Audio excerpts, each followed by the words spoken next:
In today's video, I'll show you how to share your mobile internet connection with your computer using a USB cable. Most people connect their computer to the internet through Wi-Fi or Ethernet, but there's another useful method that many people don't know about: USB tethering. Step 1.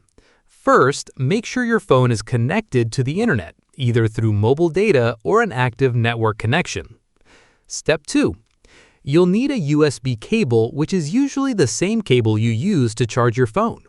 Connect your phone to your laptop or desktop computer using the USB cable.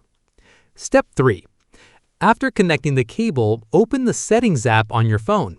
You should see a notification confirming that your device is connected via USB. If multiple USB options appear, select No Data Transfer if available, or leave it on the default setting. Next, use the search bar in Settings and search for USB. Look for an option called USB tethering. Tap on it.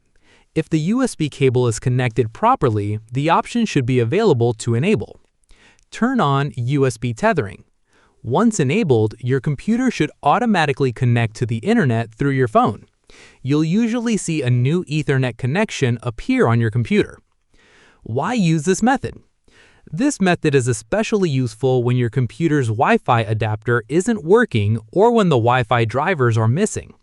By sharing your phone's internet connection through USB, you can download and install the necessary Wi-Fi drivers, then switch back to using Wi-Fi normally afterward. That's it for this video.